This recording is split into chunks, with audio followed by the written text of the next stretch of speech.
Isang magandang araw po sa inyo lahat, isang panibagong reaction video na naman po ang ating pong gagawin mula po ito kay Good News Philippines. Ang title po nito, Pinas hindi papatalo sa China, siyam na Chinese hinuli. Apat na barko ng Pinas bumarikada sa Sabina Shoal. Kung hindi ka pa po nakasubscribe sa akin channel, please subscribe para ma-update kayo kapag po naglalabas po tayo ng ganitong reaction video. Simulan na po natin to. Let's do this. Mga idol at kabayan, breaking news! Siyam na Chinese nationals hinuli ng Bureau of Immigration at Armed Forces of the Philippines. Sila ngayon ay nasa Camp Bagong Diwa sa Bicutan, Taguig City. Ang mga Chinese nationals ay iligal na nagtatrabaho sa mga barko na nagsasagawa ng dredging sa Manila Bay. Isa sa mga ikinababahala ng otoridad ng Pilipinas nang magsagawa sila ng surveillance ay nakita nila na ang isa sa mga nahuli ay nakasuot pa ng tila isang uniforme ng Chinese military. Kung akala ng China mga kabayan, yuyuko ang mga Pilipinos sa pananakot nila, pues nagkakamali sila. Ngayong araw, ipinakita ng Philippine Coast Guard sa social media ang tatlong 44-meter at isang 97-meter multi-role response vessel. Ang apat na barko ng Pilipinas ay nagkukumpulan, dikit-dikit at nakatigil sa Sabina Shoal. Isang akbang ng Pilipinas upang igiit ng Sabina at Escuda Shoal ay atin ito. Pati ba naman mga pagkain ipinagtataka pa ng China kung bakit ito inililipat sa barko ng Pilipinas na 3 buwan nang nakatigil sa Sabina Shoal. Dalawang mangisdang Pilipino na nagtamo ng sugat sa katawan matapos sumabog ang makina ng kanilang barkong dimotor sa Panarag Shoal. Sinabing hindi China Coast Guard ang tumulong sa kanila. Tama! Galing na.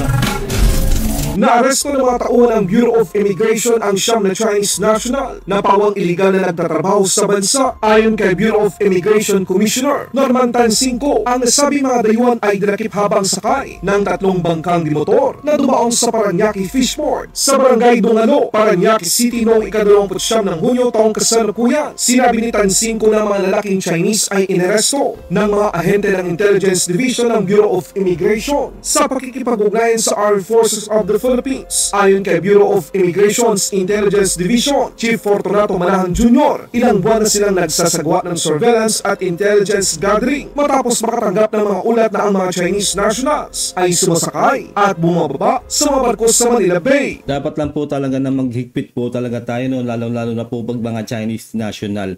Kasi unang-una po talaga pong may sigalot po tayo between China. Isipin nyo yan, no? Tayo nga po sa West Philippines pinahihirapan talaga ng China. Kailangan po talaga natin maghigpit para makabawi rin tayo sa ginagawa na paggigipit po ng China sa atin sa West Philippines Sea. Kasi po unang-una po, no, kung nakakapasok po sila ng ganyan-ganyan lang sa ating bansa, ay napakadelikado po yan. Isipin nyo at may naka-uniforme pa raw po ng na Chinese, no? Naka-uniforme ng pang Chinese soldier. Isipin nyo yun. No, kaya dapat maghigpit po talaga ating immigration. Tama po yung ginagawa po nila, yung saludo po sa inyo lahat, no? Dahil po talaga hindi nyo hinahayaan na basta lang makapasok at dumami ang mga Chinese sa ating bansa. Dapat lang po yan, no? Saludo po talaga. Dahil dito, nagpalabas ng mission order ang Bureau of Immigration at isinagawa ang operasyon kung saan nadakip ang mga dayuhang in-check na may edad simula 35 hanggang 54 na taong gulang. At sa mga tinitingnan ng mga otoridad ng Pilipinas na nakita nila ang isa sa mga Chinese na ito ay nakasuot ng uniforme ng militar. Apat sa mga dayuhan ang napag-alamang may mga pasaporte at may hawak na working visa na ipinitisyon ng isang engineering company sa Pilipinas, habang ang natitirang 5 pa ay napag-alamang walang mga hawak na dokumento. Ayon sa Bureau of Immigration, inala nila na ang mga individual na ito ay nagsasagawa ng iligal na trabaho sa mga sasakyang pandagat na sa kahabaan ng Manila Bay. Malamang mga illegal yan kasi unang-una kung walang mga visa yung iba dyan, talagang illegal lang kanilang pakay sa ating bansa. Illegal na magtatrabaho yun, maaaring mag-spy po yan. At ang matindi pa po dyan, no, yun nga po yung may naka-uniforme pa po ng sundalo. Isipin nyo yun, no? Bakit naka-uniforme yung sundalo yun? Sobrang delikado po talaga at sana po talaga lahat po yan, pati po yung Pogo, sana po talaga pong matigil na po yan dito po sa ating bansa. Kasi nga po, mini invasion na po, sa Pogo pa lang po, sobrang dami na po ng Chinese. Kaya yabang pa po, kala nyo kung sino yung mga yan, no? Talaga pong kung maliitin tayo mga Pilipino, ay talagang grabe, no? Kaya dapat po talaga mapatalsik po yan, pati po si Alice Guo, makulong, lahat po yung mga Chinese na yan na mga nagpapanggap po dito. At talaga pong dumarami na po talaga. At kung sino po talaga sila, no, talagang kala mo kung sino. Kailangan po talagang mahuli po lahat yan. At sobrang saludo po sa immigration po, no, at sa ating mga iba pa pong ahensya na nanguhuli po ng mga Chinese national na yan, lalo-lalo na po yung mga wala pong mga visa. Dapat lang po yan. Wag po agad i-deport, ikulong po muna, maranasan po nilang makulong po sa atin, no? Ganun po dapat ang gawin dyan. Ang mga dayong merong valid working visa pero kapag napatunayang nagtatrabaho sila sa mga ibang kumpanya, ito ay isang paglaba. Tama. Kasunod ng pagkahuli, ang mga dakip na Chinese nationals ay inilipat sa pasilidad ng Bureau of Immigration sa loob ng Camp Bagong Diwa sa Bikutan, Taguig City. Babala ng Bureau of Immigration, ang operasyong ito ay isang malinaw na mensahe na hindi natin kinukonsente ang mga dayong umaabuso sa kanilang pananatili sa Pilipinas. Nananatili ang Bureau of Immigration na magbantay sa pagsisikap na protektahan ang ating mga hangganan at mapanatili ang kaayusan. Very suspicious, hindi lang po yung frequency, pero yung pagpunta-punta doon ng ilang mga individual na ito, ng paulit-ulit, pabalik-balik po. It is definitely a security concern. That's the Manila Bay. So it's really the heart of Metro Manila. Tama. Balitang West Philippine Sea naman tayo mga kabayan. Kung akala ng China na yuyoko ang mga Pilipino sa pananakot nila, pues nagkakamali sila ngayong araw. Ipinakita ng Philippine Coast Guard sa social media ang tatlong 44-meter at isang 97-meter multi-role response vessel. Mga barko ng Pilipinas na nagkukumpulan dikit-dikit at nakatigil sa Sabina Shoal. Isang akbang ng Pilipinas upang igiit ng Sabina o Escoda Shoal ay atin ito. Dapat lang po talaga, no? Actually, hindi lang po dapat yan sa Sabina Shoal, no? Ikalat po sa lahat. Lalong-lalo na rin po sa Baho de Masinloc. Dahil nandun po ang ating talagang mangingisda, no? Ang dami pong nahihirapan nating mga mangingisda. Napapangisda doon at kahit po yung lumaot lang po sila, hirap na hirap po sila kasi po hinaharas po talaga sila ng China.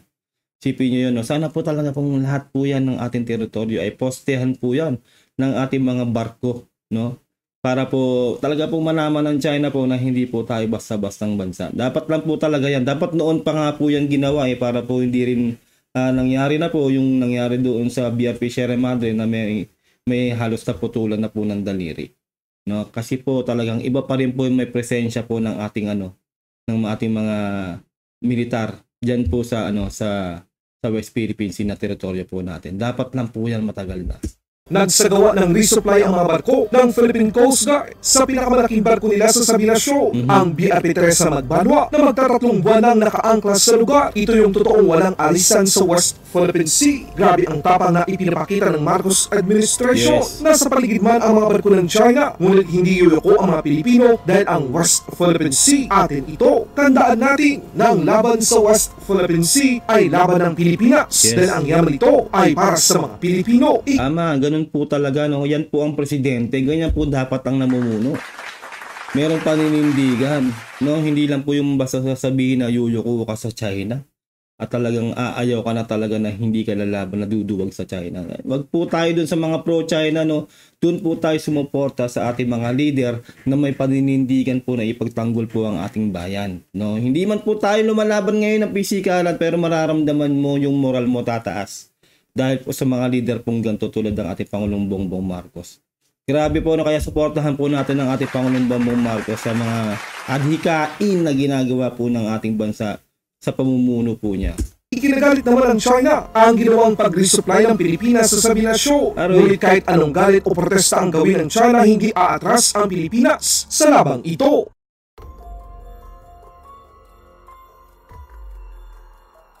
Actually, kung titingnan nyo, di ba, sobrang onte at sobrang liit po ng ating mga barko talaga, kung tutuusin. Pero kailangan po natin gawin talaga yan na maglagay po tayo ng presensya ng ating mga barko dyan para malaman po talaga ng China na hindi po tayo basta-basta. Although sobrang hina po talaga nating bansa pagdating po sa military power, kailangan pa rin po natin ipagtanggol at kailangan pong postehan po talaga lahat ng ating teritoryo dyan sa West Philippine Sea para malaman po talaga ng China na hindi po tayo basta-basta bansa na sasakupin lang po nila ng ganun-ganun. Sana po talaga lahat po ng mga barko natin ay ikalat po sa buong teritoryo po natin dyan sa EEZ natin sa West Philippine Sea.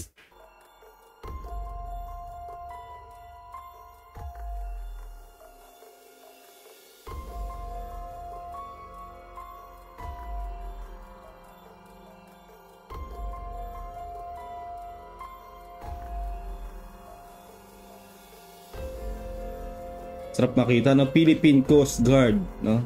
Sipin niyo yan. Yung presensya lang po talaga ng Ipinakita naman ng China sa isang video ang kanilang nakitang pag-resupply ng Pilipinas sa mga barkong ito sa Sabina Shoal. So, anong problema, China?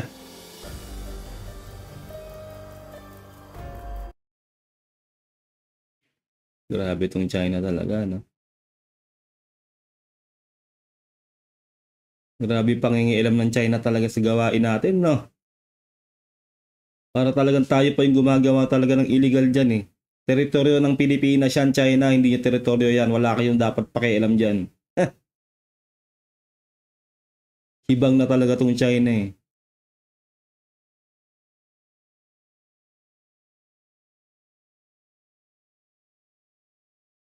Inumpirma naman ng dalawang mangingisdang Pilipino na nasugatan dahil sa pagsabog ng kanilang bangkang dimotor sa Panatag Shoal. Sinabi nila na hindi Chinese Coast Guard ang tumulong sa kanila. Dagdag pa ng mangingisdang Pilipino, sila ay sinusundan ng barko ng China. Kaya ano doon kumapit? Oo, kamagit. Nakalitin ko yung nasitsi dito kasi sulong na. Kung bago ko naman, naramdaman ko na may tama na talaga. Yung time ko nang nirescue yung dalawa, ng bangka na JD5, dahil yun ang malapit sa location namin, dinala kami doon sa Binti. Sila na nag-rescue sa amin. Hindi po yung totoo. Hindi. Grabe ka, China, no? Di ba talagang sinasabi po nila na talagang sila ng rescue at talagang nag-ano daw sila, talagang ano talaga sila ang mag-rescue. Pero yung sinasabi po talaga nitong mga mangingisda po natin, dyan po talaga tayo maniniwala. No, na hindi po at wala pong katotohanan na ni-rescue po sila at nagbalak mag-rescue ang China. Isipin nyo, no, babalik ta rin pa po ang ating mga PCG. Talaga pong ganun po yung ginagawa po ng China rito. Kasi po, nagbato po sila ng mga ganun pang rescue po ng China. Yung na-rescue na po ang ating dalawang mangingisda na yan. Yung talaga nasabugan na yan, doon na po sila nagpakitang tao kunwari na nagbato sila ng kanilang inflatable na parang salbabida. Isipin niyo yun, no? Para lang masabi na talagang mabait sila at talaga nag-offer sila na mag-rescue. Na which is na-rescue na naman na ng PCG itong ating mga mangingisda. Ay nako, China. Hindi nyo naman naloko talaga ang tao, no? Ito po, legit na legit. Sinabi po ng ating mangingisda na hindi po ni-rescue ng China ang ating mga mangisda na yan na nasabugan dyan. Actually, sinusundan pa nga po sila, no? Talaga pong hinahara sila ng China, no? Kahit na although nakaganyan na nga po itsura nila, nasabugan na sila, sunog na po yung katawan nila. Dahil pa po sa China, kasi kakahabol po, ay hindi po agad na rescue po ng ating mga PCG. Dahil nga po nahihirapan sila kasi po nag-dangerous maneuver pa po itong mga CCG, no? Yung China. Kaya yung nalaman na lang po talaga nila, no? Talaga pong siguro naintindihan na po nila yung sitwasyon, doon na lang po sila dumistansya, no? Mga gago talaga tong China na to, eh. Tapos ngayon sasabihin nila na nagtangka silang mag-rescue dito sa ating mga mangingisda na to. Sobrang maling-mali po talaga, fake news po talaga yung ginagawa na po ng China na yan. Sila na nag-rescue sa amin. Hindi po yung totoo. Hindi. Gawa ang nila yun. Hindi sabihin na umabot sila sa amin na tutulong. Hindi. Yun talagang ginagawa nila, eh. Pati mga bangka na malalaki, pag may mga apit kami sa basa, hinaharang na, tinataboy. Parang yung Grabe. bago ng China, eh. Kahit paalis na kami, nasundan pa rin.